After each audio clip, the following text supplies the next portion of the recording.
Thank you. My name is Jonathan Nzai-Korera. I'm an executive director at African Development Bank. I'm privileged to be moderating this session for today.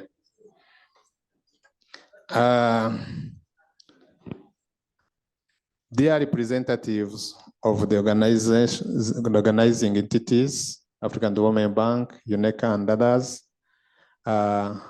business communities, representatives from research institutions, dear participants, ladies and gentlemen, it is a great privilege to me to be moderating this session on fostering African industrialization through linkages on small and medium enterprise to global value chains.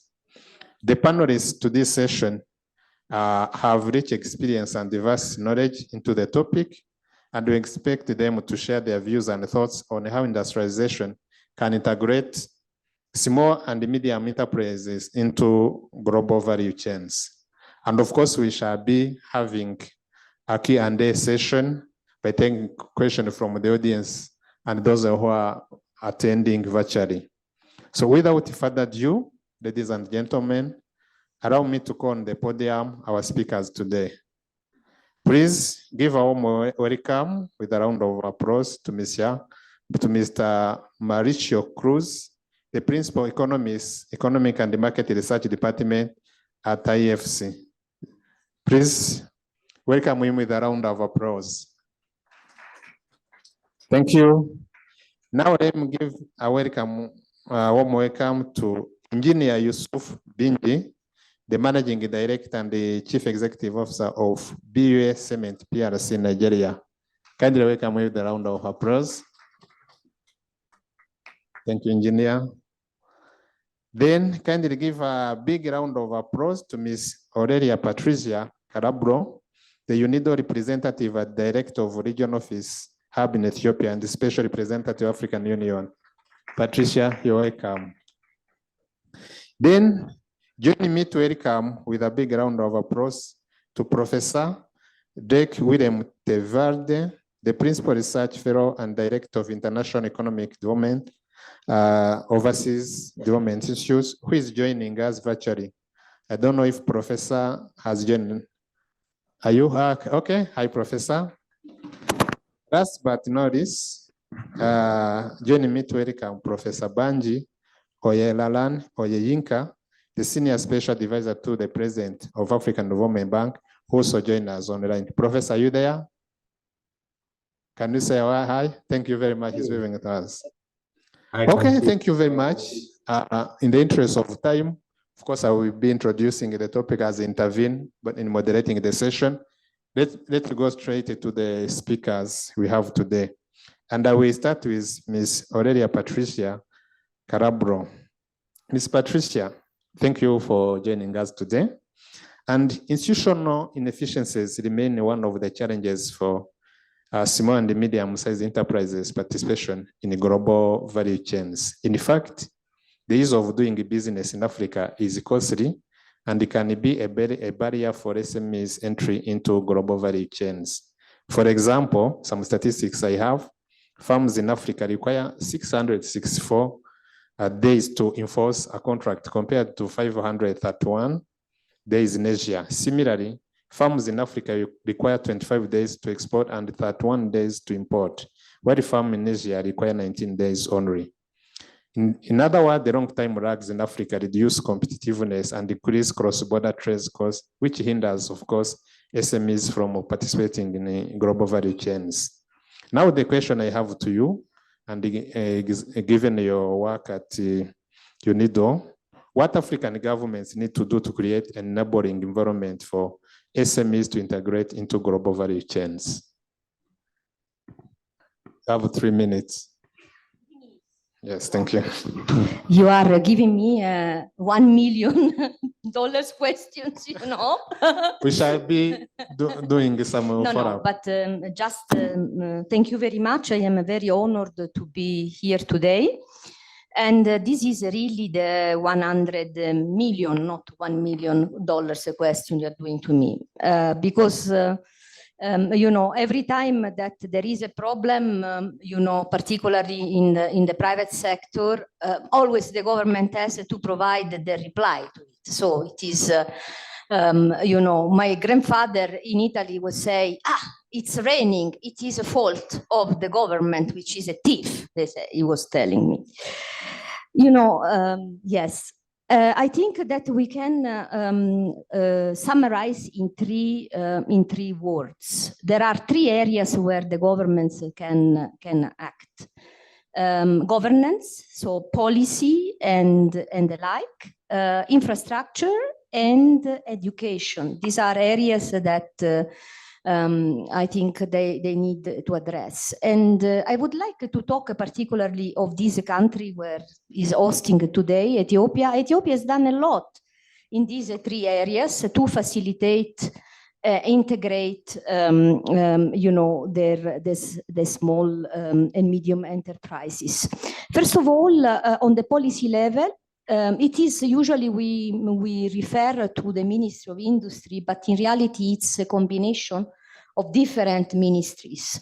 It is the Ministry of Industry, but it's also the Ministry of Trade and Regional Integration, and then to a certain point the Ministry of Labor and Skill Development later on for the education side. And the Ministry of Industry, these ministries have developed strategies and roadmap for sectors that where they are having what they call a comparative advantages. And also they create a movement. There is a movement called today the Timert movement. So Ethiopia on the move. Let's produce together. That is even launched by the Prime Minister of Industry of the country, and it is clustering sectors like, for example, the leather sector, the textile sector, the agro-industry sector, where they feel that they need to be supported, also in view of creating a made in Ethiopia product. That is one area that is important. The second important is the infrastructure.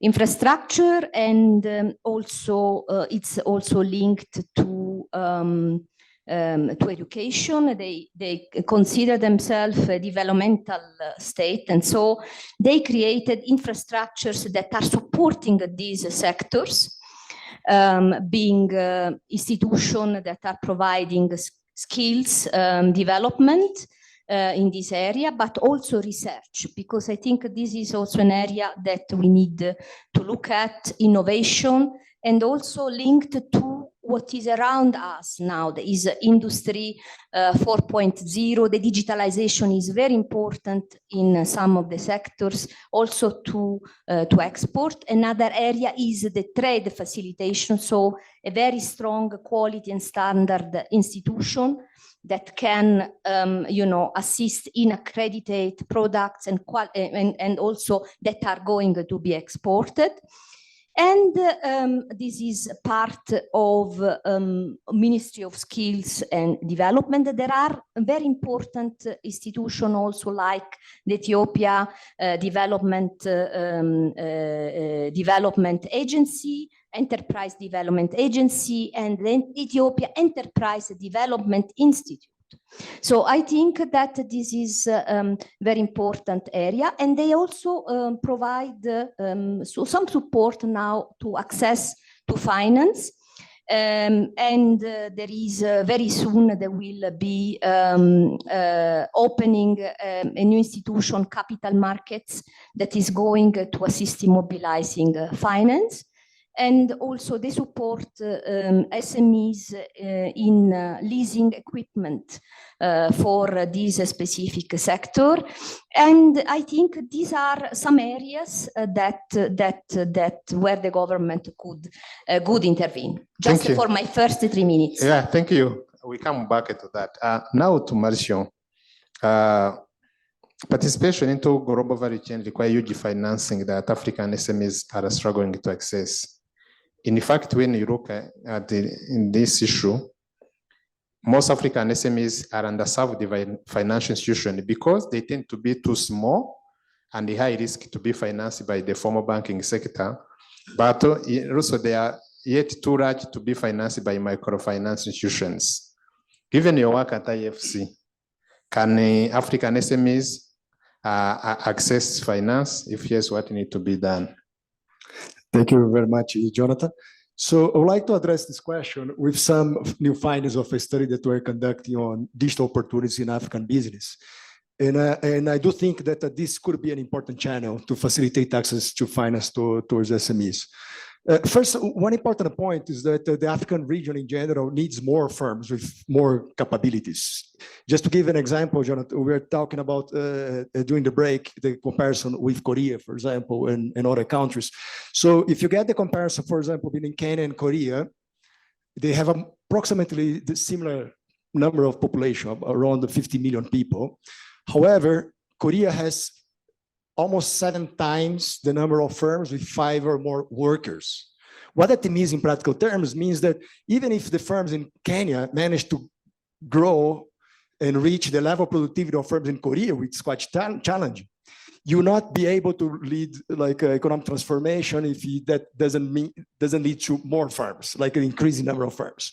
And how you increase the number of firms?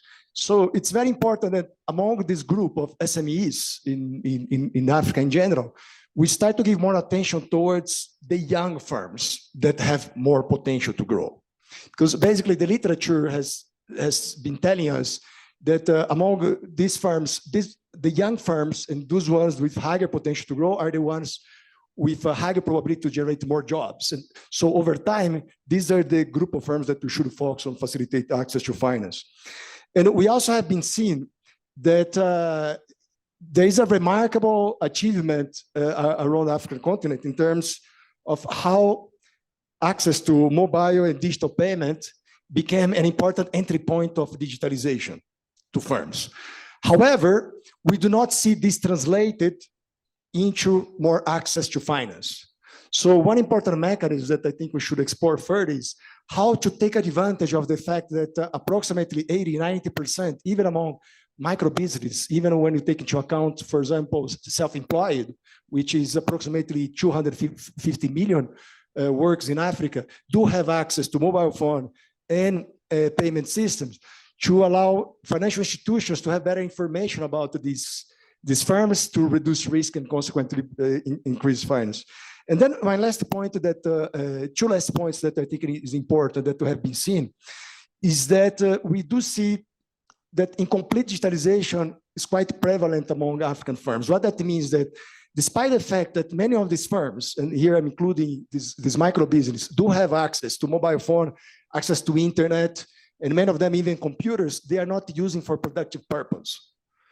And to do so, they need to be able to have access to finance, but to have access to finance, we need to ensure that to reduce not only the cost of financial capital, but also the cost of technology per se, which is still very expensive in Africa, and particularly driven by cost of trade, for example, which we hope that will improve with the new trade agreement. So I think my big message in terms of improvement of finance is related towards technology, how we can take advantage of the remarkable achievement that we have in the last, let's say, 10–20 years towards access and improvements of digital infrastructure in Africa in general to facilitate the access towards of information of micro businesses to financial institutions to reduce risk and facilitate access to finance. Thank you very much. I will come back to you with the more practical solution, given what you're doing at IFC.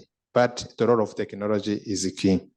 Now I go to the next speaker, Professor Dirk Willem Tevelde, who is joining us virtually. Professor, the global value chains trade contributes only 8% of GDP in Africa compared to 11% in developing Asia and 14% in high-income countries. Likewise, Africa accounts for about 3% of global value chain participation compared to 26% for Latin America and the Caribbean and 43% in developing Asia. In your views, and also given your work at ODI, why is Africa lagging behind into global value chain participation? Over to you. Well, thank you very much indeed, Mr. Moderator, and I'm pleased to join. So that's a very good question. So I think in your question, it already says that that is not the fact that Africa doesn't participate in global value chains, but that it doesn't participate to the same extent as other countries, Asian and Latin American countries, and in both sort of scope, complexity, but also in value. So why is that the case? I think there are missing links, so missing links with buyers, for example, globally, and there are fewer linkages amongst firms in African countries, also with other continents, and of course there's a lack of capacity to supply on time with the right quality at the right time, in the right scale. Now, of course, there are so traditional factors behind this, and competitiveness is one, of course, factor behind capacity to supply, and behind that lies a lack of industrial development, and in particular lack of productivity change. And if you look at productivity change in African countries or in low-income countries compared to the more developed countries, it hasn't been converging in the last decade or so. And I think that is one of the biggest problems, one of the biggest development challenges that we're facing, that productivity hasn't increased. So what can be done on this? And I think here, I think it's a combination of sort of targeted policy and targeted finance, and I also would suggest that the African Continental Free Trade Area, for example, can help here. Trying to raise trade and competitiveness within the region will also make you ready to export more globally. And also the AEC isn't just a trade agreement, narrow trade agreement. It's also trying to link firms. For example, the Guided Trade Initiative is trying to link firms amongst African countries, and building up those linkages as such is also a good thing, in addition to the reduction in trade policy barriers. But we should also think not just about the traditional factors behind a lack of value chain participation. I also think we need to think about sort of the new constraints that are emerging, and that's my colleague Jody Keane calls a green squeeze. So what you find is that there are increasingly value chain regulations imposed globally. So this is, for example, the EU regulation through the CBAM, the Carbon Border Adjustment Mechanism. There's the supply chain regulations linked to deforestation, for example, but there are also private sector sustainability standards. And also restrictions on air freighted products, for example. And these are being imposed increasingly throughout value chains, and they impose a burden on firms to take part. So one firm in Ghana that wants to export, for example, says it costs them $1 million a year simply to comply with these regulations and standards. And so that is something that we need to think about. Are firms ready for this, to take part in value chains, both the capabilities, but also to comply with these increasingly burdensome regulations? And for that, again, I think we need to think about sort of a new approach, a new proactive approach that combines work both in African countries and in other countries. So I've always been emphasizing, for example, here in the UK, to have an active import policy, to think about targeted development finance, and also about aid for trade. But of course, I think it's also up to sort of countries themselves to provide the enabling environment, but also to provide targeted industrial policy, targeted finance to support promising firms to take part in value chains, and to seek dynamic comparative advantages, because African countries often do have the raw materials. They have the critical minerals, for example, that many countries in the world are seeking, and they also have the green energy. And so if they can combine this through targeted green industrial development measures, then there's also a chance to sort of proactively for firms to take part in value chains. Let me stop here with my initial intervention.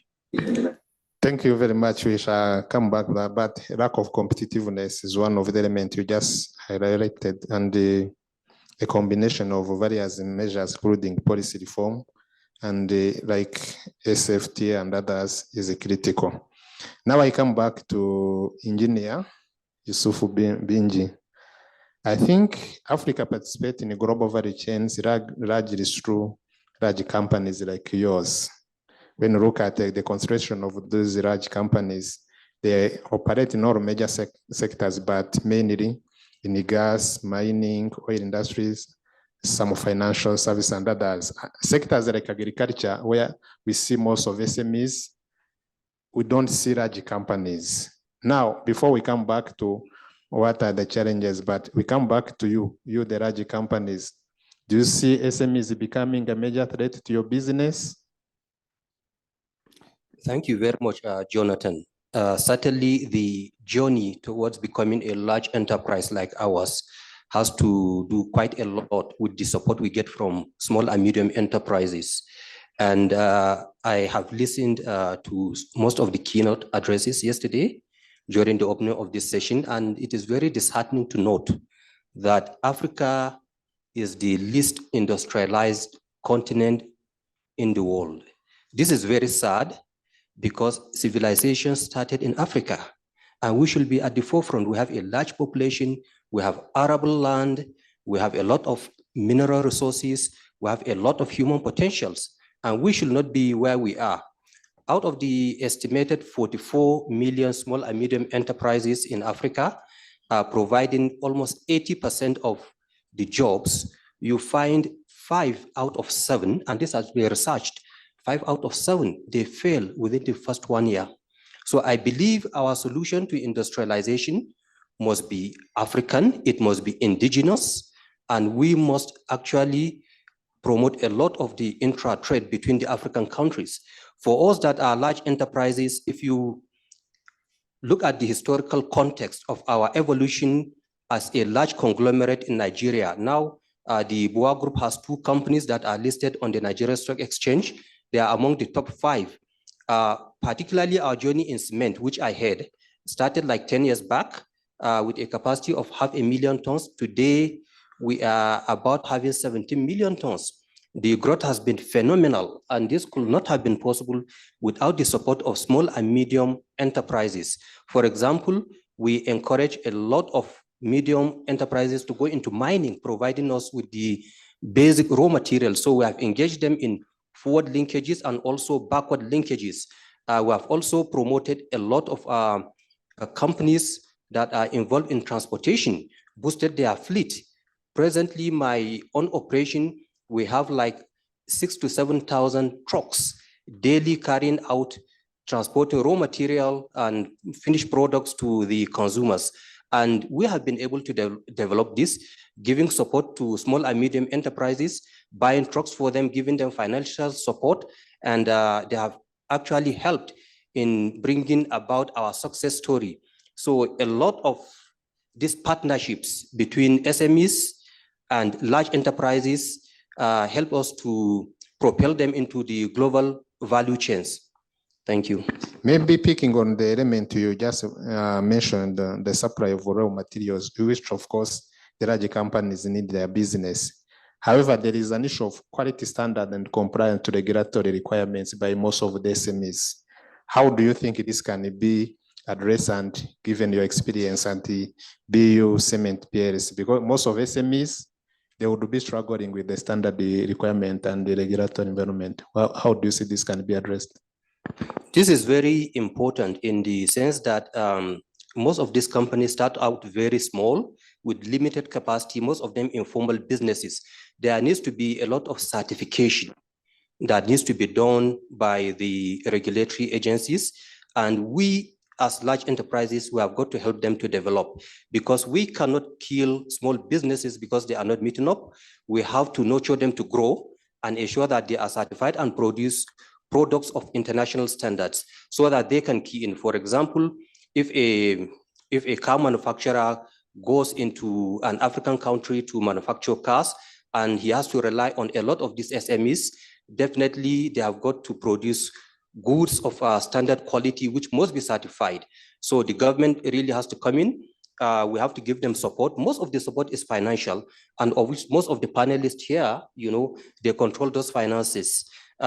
Even though I agree, most of the financing is going towards huge projects. Like my own company benefited from a $500 million transaction this year by IFC, AFDB, AFC, and DEG. But I believe there are also mechanisms in place to support a lot of the SMEs to get capital in order to be able to function effectively. It's very important. They must standardize their products. Their products must be acceptable.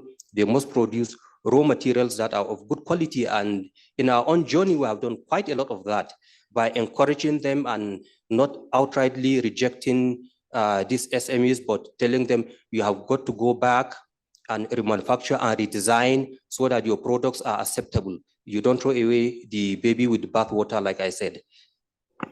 Thank you very much. Entrepreneurs who are following up, we have a good news in the room. Large companies are there to support, not to kill you. Thank you, engineer. And now I go to Professor Banji, who is also joining us online. Professor, you've heard other speakers have talked to issues related to inefficiencies, the conducive environment that prevent SME to integrate into GVCs. Now, how do you think African countries can remove those barriers that prevent SMEs from competing, of course, within a digitalized global market? No, thank you very much. My co-panelists have actually raised a number of these issues. I'll just take two critical points. You actually mentioned in the last speaker issue of integration with the global value chain. For these SMEs to be able to do that, they must operate within an environment where the horizontal integration of their own economy is done. And Engineer Yusuf was describing to you the scenario that you have in a country like Nigeria, for example. What do I mean by horizontal integration? You first of all have to provide your own ecosystem, a situation where companies can easily find information, where they can easily find, parts and accessories from their, local environment. A lot of these firms face enormous issues with the most basic spare parts, for example. So they have to find foreign exchange, they have to find ways out of bureaucratic issues. So first you have to remove those kinds of constraints. Number two is, of course, what I call the incomplete structural transformation in Africa. You will find that someone was mentioning earlier that we still haven't completed that structural transformation. Engineer was lamenting about lack of industrialization. When you look at the figures, it's only within the low-income countries of Africa that you still find agricultural contribution to GDP above 10%. Every middle-income country, you have flipped the figure. You move from an agrarian society to an industrial society where manufacturing contribution to GDP goes far above that of agriculture. So that speaks to the general environment. It speaks to the incomplete structural transformation, like I said. And therefore, you find also they are affected by the general, problems of the environment, lack of skills, lack of the right kinds of education, lack of the right kinds of institutional support. Africans who are building research and development in R&D institutions in the 70s and the 80s. When you look around today, you don't find any of them contributing anything to companies like Mr. Yusuf. They cannot find any of these ones contributing. So we're mimicking what Europe was doing.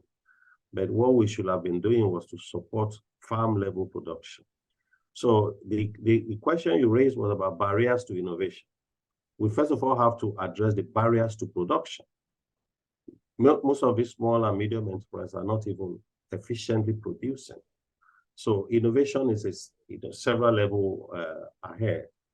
So I believe that as we pursue the AFCFTA, We need to trade more among ourselves, for companies to begin learning to produce, learning to compete, and learning to export within the African environment, and before they can actually dream of joining the global value chain like you were asking.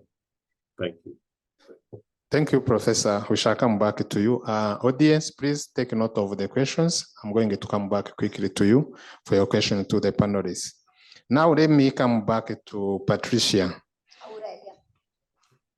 Oh, okay, Aurelia, Patricia. Okay, sorry. No Okay, thank you. You've heard from other speakers, and now the issue of lack of skills, competitiveness, inefficiencies are among others that are coming back in all interventions. Given your work at UNIDO, what are you doing to address some of these challenges? Thank you very much. I have been listening to the large scale company here, and I still believe that small is beautiful. You see, I come from a country that is Italy, that has based its industrial development on SME development, but really macro enterprises of very few, but highly technologically developed, and that have created a lot of wealth. We had lost the Second World War, and you see, my grandmother had malaria, just for let you know. So it is now one of the most industrialized countries, but we went through a similar path. I think that first of all, these SMEs need to be organized. You see, in order to address it. Most of them, they are working isolations. And this is not good. It's not only the problem, the structural problem that are there, but it's also the fact that they produce the same thing, they produce bad things, you see, most of the time, not quality things, let's put like this. And so this is one problem. So one of the recipes could be, and what UNIDO has been promoting in many African countries, you see, has been the concept of clusters or district. In the case of Italy, we call them district or cluster development approach that is quite adaptable and flexible and is based on what we call the 5 C's: coordinate, compete, conform, connect, and credit. In case of coordination, it's very important to promote dialogue, synergy within the value chains. And it's where you can, together, try to solve some of this problem. Then compete, look at strengthening their competitiveness through clusters and network. Conform, it's there, the support in quality infrastructure, and also to comply with market requirements. So if you go in a group, it's much easier than if you go alone. And then also connect and promote efficient market connectivity to markets. And then also link groups of SMEs to financial institutions to access appropriate and affordable credit. But when it comes on this connection between large scale and SMEs, you see what engineer was discussing, I would also propose to look at what we call vertical integration. SMEs do not require to do the whole process, also to try to cover the gap. For example, if we look at a tannery, producing a leather for the production leather products, you don't need to make all the process of tanning, finishing, and the whole different activities that make sure that you produce very good finished leather. Some of these SMEs could be subcontracted to do some of the parts. You see, some could be buffers, or some could be doing only the finishing part of it. You see, take it from the wet blue and do the crust, you see. This is a system that, for example, has been adopted in the leather district of Santa Croce sull'Arno in Italy, in Toscana region, where there are 300 tanneries operating in that area. So you cover also the cost of the environment. You have a common effluent treatment plants to look at the environment, because in this world, what we should not forget, that in addition of one of the barriers, of the gaps for regional trade and export, is also the environmental, the sustainability of the value chains that is there. I think these are areas that we should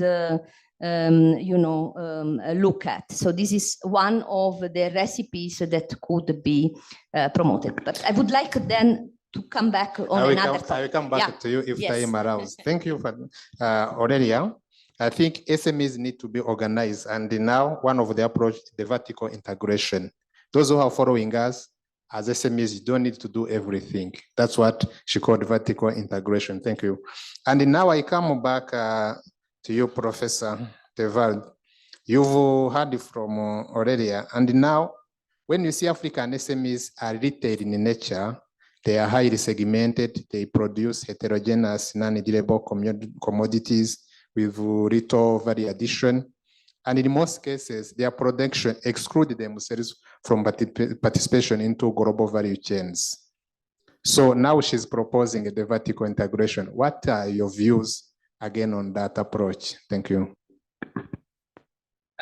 Thank you very much indeed. And I think there's some very good points that Aurelia made, and also Unida's approach, and I quite like that. I mean, I think perhaps I should take issue with one point and condition it a bit, is basically when she said small is beautiful. I think, yes, small is beautiful, but it's also costly, right? And there are economies of scale, scope when it comes to size. And if we begin to cluster firms, aren't we just creating a large firm, right? We're not necessarily, because there's specialization, etc., and so we're trying to learn from each other, and so I think clustering is good, but we shouldn't be targeting a particular size. I don't think that is necessarily what we want to do, right? So we want to advance a sector, we want to advance a particular niche in a value chain, we'd like to advance a particular country, and there will be large and small firms, foreign and local, maybe formal and maybe informal, that can contribute to that. And I don't think we should a priori exclude or include or target particular types of firm. It might be that particular firms need different types of support. But I think when we think about value chains, you often have lead firms, you have movers and shakers, and so you probably do need to liaise with large firms, and these large firms may have suppliers that are both large or small, and then it makes sense to build those linkages, because linkages in African countries tend to be at a lower level than they are in Asian countries, for example. So the private sector development aspect is important, and that needs to come from firms themselves. They need to learn from each other. They need to cooperate, but I think there's also a role for government to foster that learning, that peer learning, and also to bring them together. For example, through special economic zones, and that is basically the targeted approach that I suggested. If you think about a forward niche, make sure that you have the regulatory environment that is right, but also targeted finance, targeted finance to infrastructure, to skills, etc. And that's also where I think DFIs, like an African Development Bank, for example, can also support as well. Now, clustering and linkages, building up linkages takes time as well. So if you look at, for example, how countries have built up in the industrial sector on the basis of, for example, foreign investment, if you look back in history, look at Ireland or Singapore, they built it up through special economic zones, through the clustering approach. That is all good, but it took time. So when the clusters were built, the cost-benefit ratio wasn't necessarily that beneficial in the first, say, 5 years. A lot of investment needed to be made. But over time, these clusters of firms and these lead firms and so on, these special economic zones are better embedded in the local environment, through active policies that try and link firms. And so after 20 years, the sort of the foreign firms that were the major starters of these clusters, they then relied on local production, and these local producers became global exporters in their own rights. So they were developing on the basis of the foreign firms, and it took time. And the time isn't just passive; it's also active, and that's I think where we need to have that targeted approach that I was emphasizing. Thank you, Professor. It's good. Clustering is the key, though, of course, it takes time, and the economies of scale is another element to take into account. Now to Mauricio. I think, of course, you've touched on access to finance, but IFC has other solutions, and one of them including, of course, digital solutions, embracing technology as one of the solutions to address some of these challenges. In a brief, keeping your points short, how is IFC supporting into this? What are the solutions you're bringing on the table? Yes, so IFC has a large portfolio. Actually, the 50% of our portfolio comes from the support for financial institutions to reach out to our SMEs. But I think a key challenge that when we have this distribution of resource towards formal institutions is how to reach out to these small and informal firms that are basically out of the system. No? And then basically we go back to the importance of fintech and these innovative solutions. As part of this process, there is an important program also that I see, that is the Startup Catalyst program, that basically tries to support innovation, which can play a key role on how to disrupt these markets. Like I think we have good examples that happen in the mobile payment. For example, one of the IFC clients, Wave, managed to reach out remarkable results by basically dropping the cost of transaction from around 90% to 1%. So the question is how you reach out the same levels towards credit. Now, something interesting that, and then to try to understand this process and how like disruptive in credit market is associated with these new firms and startup solutions, we try to understand the relationship between disruptive technologies in fintech, for example, and access to funding towards these new firms that are trying to provide young solutions, new solutions and innovative solutions. And something that's interesting in the data is that we do see that young firms in Africa that are adopting this kind of disruptive technology, including fintech, they are less likely to receive funding. And the amount of funding they are receiving is relatively lower. So that compared to other markets, including LAC, for example, right? And also controlling for the level of income. So and that's an important challenge for which, for example, IFC has this catalyst program that we have more than $200 million towards this kind of firms, because by solving the solutions to the supply side, we basically can find a way to have the private sector solving the problem of access to credit to micro firms, and I do think that is quite a key channel for us. Thank you very much. Now coming back to engineer, I think most of people in the audience and those who are following us need to hear from your journey. I'm sure SME did not start as a large company. Maybe you start an SME or grow. I don't know. Maybe we would want to hear briefly in terms of the journey. And what are these challenges? How do you see now SMEs who are now trying to grow? How can they stand on their feet? Thank you very much, Jonathan. I must thank all the speakers also for identifying some of the problems we went through. Our journey actually started a long time ago, but we started as a very small company. BUA Group started trading in cement. Then with the help of the backward integration policy of the then federal government of Nigeria, with a set target to make Nigeria a net manufacturer and exporter of cement, BUA got the concession and also was able to build factories. Like I said earlier, 10 years back, we were producing 500,000 tons. Today, we have invested over $3 billion to build state-of-the-art factories. We have a capacity of 17 million metric tons per annum. From 2% market share in 2013 to now 25% market share. and that will move up to 35% market share by January, where we commissioned 2 brand new plants. So it has been an interesting journey. And like I said, this couldn't have been done without the support of all the small and medium industries. 10 years back, we had 10 distributors. Today, we have 600. Most of them with turnover of tens of millions of dollars per annum. And their growth has been linked to our phenomenal success and growth in the industry.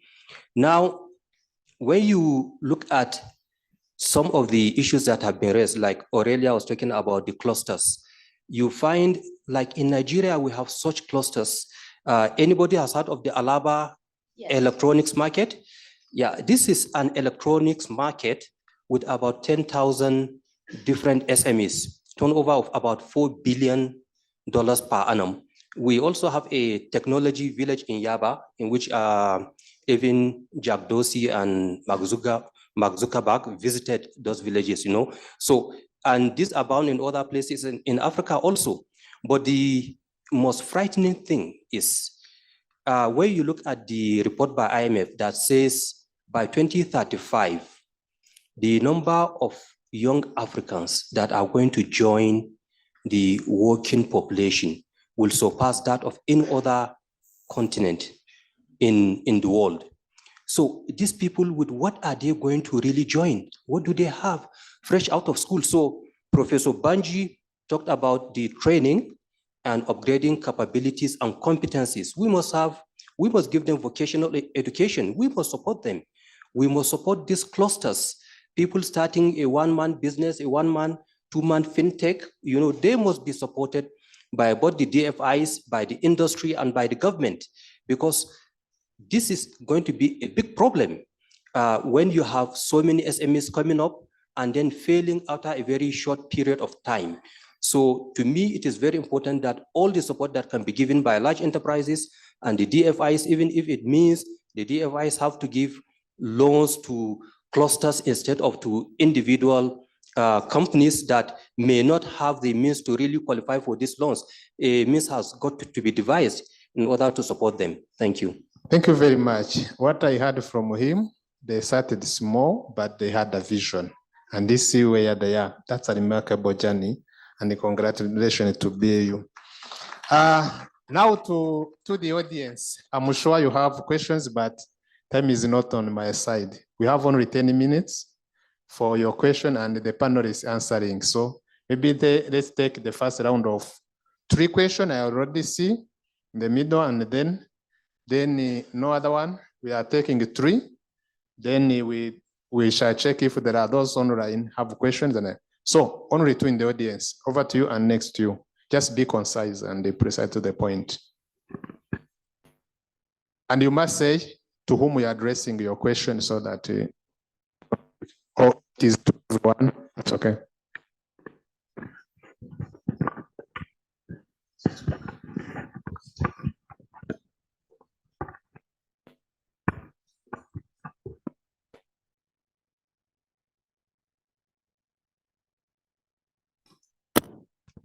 Thank you. Thank you so much for your informative inputs. My name is Maina from Kenya.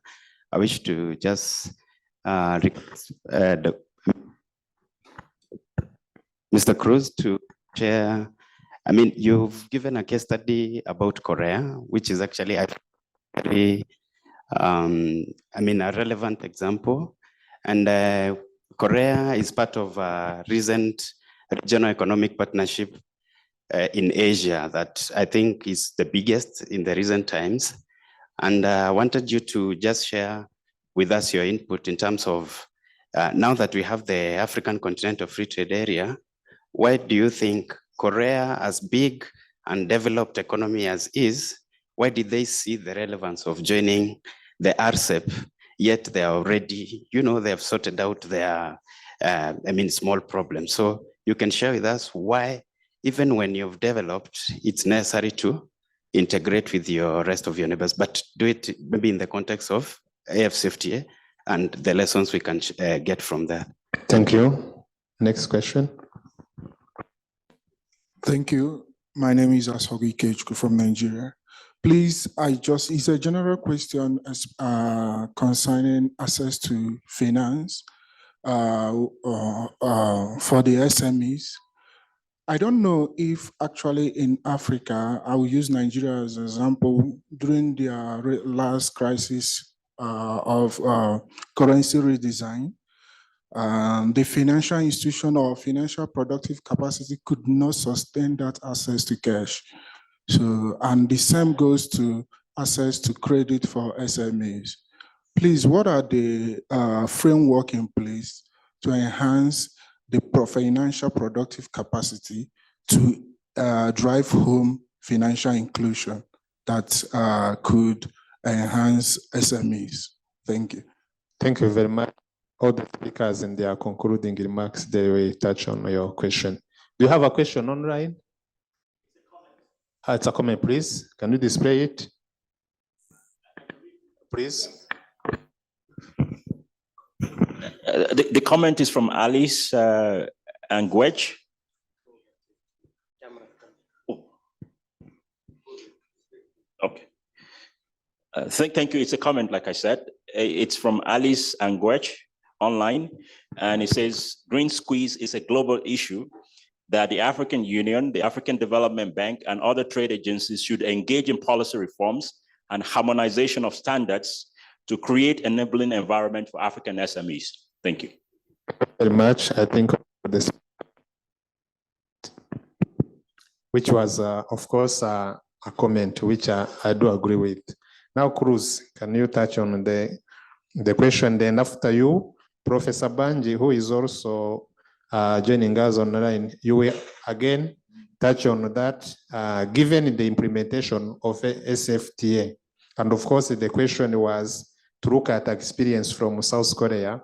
Well, I would also, after Cruz has answered the question, I would also to hear from the view on how the audience would be confident.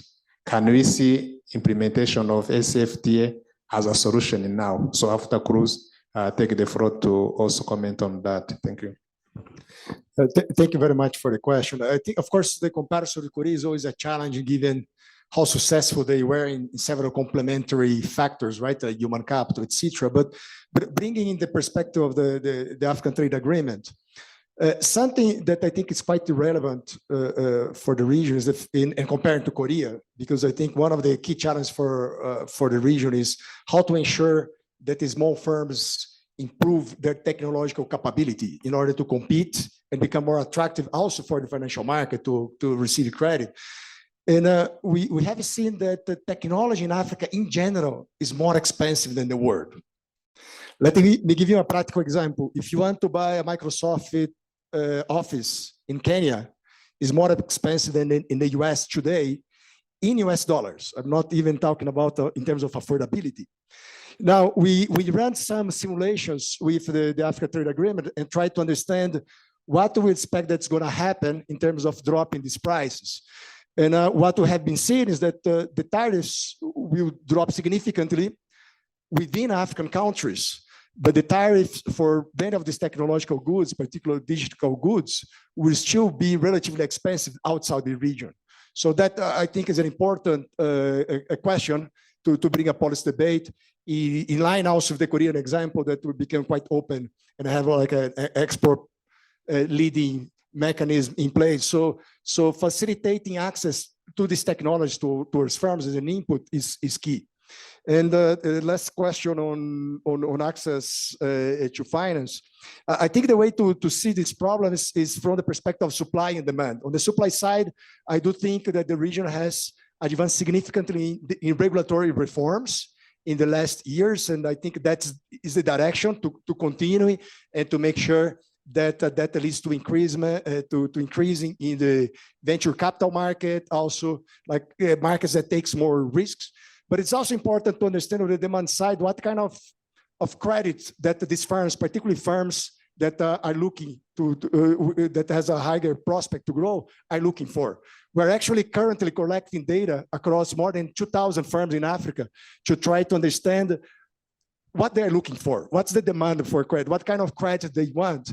And basically the data that we have so far is still very preliminary, but it's basically suggesting us that there is a kind of a high aversion, particularly for high-growth firms in Africa, towards debt. They're not looking for debt. But at the same time, they are not very keen on sharing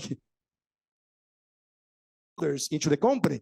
So that means that the financial institutions need to come up with more innovative solutions to ensure that to address these problems, and you manage to match the money supply for this resource. Thank you.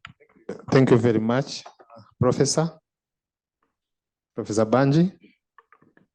No, thank you very much. Let me use the analogy of the small is beautiful. The small and medium enterprise will be beautiful if they have three things. One is the technological capability to produce, to innovate, and to compete. If they have access to finance, and if they have the environment, like I said earlier, a horizontal integration of their own environment, where they can source supplies, where they can do all these things. And of course, the idea of clustering is nothing new. In fact, the Africa Development Bank, we have been promoting the idea of special agro-industrial processing zone, which is a clustering idea. I wrote a book in 2006 where actually one of the chapters was actually on clustering. So it's nothing new. China has over 2,500 clusters. South Korea has over 500, all kinds of industrial parks. Almost over 400 of them are actually devoted to processing agro products. And 60% of their GDP come from there. Vietnam has emerged as one of those champions of agro industry within two provinces, Hanoi and Ho Chi Minh City, a country of 70 million people. They have over 380 industrial parks. So the idea of clustering, we worked with UNIDO in the past. I wrote several books when I was at the United Nations University. And many of them, like the engineer Yusuf said, we have the Lekki Free Nigeria, you have the Ogunguandong zone, but you also have more low-level, low productivity zones all across clusters in Nigeria. So we just need to deepen them. We need to upgrade them. We need to give small and medium enterprises the environment to operate. Government needs to, many of them have actually substituted for the state, to use a phrase used by one writer. They have to have alternative provision of power, water, all kinds of things. This is what Africa needs to do. They are very enterprising. I don't romanticize small. I think small has to be strong, like Professor Keck said. If you are small, the definition of small in Europe is different from Africa, you see. A small farm in Italy or Germany will probably have an asset of $10 million. Here we are talking of small companies, small farms of 2 hectares. No, that's not what we want. We have to progress from there. Thank you. Thank you, Professor. Now, as we wind up, of course, we've written some minutes from the next session. Now, to all panelists, as you deliver your concluding remarks, I will start with Aurelia. In just 2 minutes, what were your final points to share with the audience? My final points, and very interesting listening to all the inputs. It is true that Italy cannot be compared to Africa, but we started at that point, at a certain point, and somewhere, we started from that point where family-based companies, really very micro enterprises, we had a lot of problems. So they are very similar experience with what we see today here. No, I think that it is clear one thing. One recipe could be and needs to be what engineer was mentioning is to promote public and private partnership. I think that is something that needs to be there. Because the real elephant in the room is the private sector. We see that governments are always very, it's difficult for them to look for financing, and so I think successful private sector entities in countries like we have seen today In Nigeria, there are quite a number of these big, let's say, companies. I think that collaborating these big, large-scale company, I think will help to address some of these challenges. So the corporate social also responsibilities, the business development services that can come from the big company to the small ones. I think this could be an answer to support partly this problem. Thank you very much, Aurelia. Professor Deck, William, any final words as we conclude? Sure. So two things. One is a two-hander on what Professor Bunji was also saying about his book, and that was quite interesting work, and also with John Page and the like. And one of the conclusions also that it said was that large firms don't always start small. Sometimes they're born large, right? And I think there's a variety of approaches here that sometimes we have this fantastic journey from the engineer who said that they're from small to large with supportive policies, which is fantastic, but sometimes it doesn't always work like that. And sometimes you need to attract a large firm, like a garments firm, assembly firms, for example. They within 1 or 2 years, there are 5,000 people, for example, employees. AEC, I think one thing there is really important, and yes, in Korea it's still important with RCEP and so on. The marginal benefits may be smaller, but it's still important. Allocative efficiency, dynamic efficiencies. In African countries, the AEC is really important, and from the ODI we have a supporting investment and trade in Africa program where we work with the AEC Secretariat in a couple of countries with support from the UK government to help the negotiations and implementation. And I think here, as I said, I think reducing trade barriers, trade-related infrastructure is important. So one of the co-implementers is Trademark Africa, for example, and also thinking about these new issues, right? So it's not just about trading goods, it's or trading services and standards. It's also about investment, digital trade, and so on. And for African countries to have a voice in it, to be proactive, and to have supporting firms through these protocols, I think is really important. And what is the next step on this? I think it's really important to have national implementation committees. There are some that have already started, and together with the AEC Secretariat, we're hoping to sort of support them further in the rollout of a work program on national implementation committees on the AEC. And that's, I think, is really important. That's an institutional matter, but implementation remains really important, and I think there is political will behind it. The final point is around the green squeeze comment that came into the box, and I think this is something for the future as well, right? So we need to be thinking about where can African countries be located in the future? Where's the comparative advantage, but also the competitive advantage? And so working where the DFIs, including like the IFC, the African Development Bank, need to come together, and where the shareholders from these institutions sometimes impose double standards, right? They on the one hand want the DFIs to be engaged in difficult environments, but on the other hand, they do impose all these standards. And so this policy coherence does need to be addressed. And there needs to be a flexible approach, a new approach to fostering companies within countries that can be competitive. And this requires a targeted approach. Over to you. Thank you, Professor. To Engineer, any final word as a takeaway? Thank you very much. Like I mentioned, our solutions to Africa's industrialization must be indigenous. We must be able to add value to our products instead of exporting the raw materials. Where we have need to really copy, like from Italy or Korea, we must copy very well, and we must be able to paste very well, otherwise we'll get it wrong. Then we also need to develop a database of these SMEs so that businesses can be easily reached and allocated and promote inter-African trade. And lastly, there needs to be a deep collaboration between large enterprises and small-scale enterprises. We need to support each other.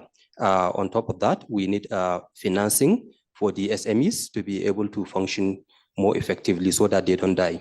Thank you. Thank you very much, Mauricio. Thank you very much. So my final remark is that I do think to ensure that African firms, particularly SMEs, have access to global value chains, we need to facilitate technological upgrade of these firms. To do so, we need to have access to credit. And to facilitate access to credit, we need to ensure that we mobilize more private capital. But to mobilize private capital, we need to provide an environment that provide returns to this capital, right? Like they are looking for profit, and right so. And to do this, we need to think about this problem in a comprehensive way to try to ensure that all the factors in terms of regulatory changes that's coming, for example, with the trade agreement and others in the financial market, take into account both the supply and demand side to ensure that providing a loan, for example, to SMEs become more attractive, and we reach a more success towards this direction. Thank you. Thank you very much. Professor Banji, any final word? No, thank you very much. Just one quick point. As we move towards the AFCFTA, I think we should put that as an industrial zone, and literally speaking. Otherwise, we'll have as Dr. Additional used to say, a very highly organized trade area that is organized for others to come and dump their goods in. And one of the speakers said, Mr. Yusuf, Africa should not continue exporting raw materials. This is the reason why we are poor. This is the reason why we are at this low level equilibrium. If you don't add value to your products, others gain it. Coffee is $450 billion global. All what developing countries get is 25 billion. Same thing with cocoa. So Africa must industrialize. It's one of the key pillars of the Africa Development Bank. And it has to be deliberate, explicit, it has to be stated, and action needs to be put behind it. It doesn't happen by chance. That is my message. Thank you. Thank you very much, dear participants, ladies and gentlemen. I think it wasn't an easy task to moderate this session. Participants had, speakers had very insightful views, and you could carry on and listen to them. Have seen your attention. Maybe most of you are running some SMEs. There is a good message from this session. First of all, there is a potential for SMEs to participate into global value chains. And to do so, you need to develop, first of all, you need to get organized. We've heard from actually the engineer, they started small, but they had a vision. Look at the way they are. Start small, get organized, had a vision. Of course, embrace technology. Technology is bringing some of the solutions which help to address some of the inefficiencies. I like the ideas of 3Cs, coordinate, compete, and then conform. Then once we address this, and the government are there to support some of the initiative, SFTA implementation is addressing some of these issues. Other areas include, of course, skills gap and other barriers which prevent SMEs to access to finance. Of course, there is a commitment from government institutions who are there. There are commitment, and the large companies are there to support. Once we address this, I think there is a potential for SME to participate into global value chains. Again, thank you very much. Without taking much of your time, I thank you for listening to us. I ask you to give a round of applause to our speakers. And then we close our session and inviting our panelists to take a family session, a family photo. Thank you very much. Thank you, professors who joined us online. Maybe we shall add your faces to our family photo later. Thank you very much.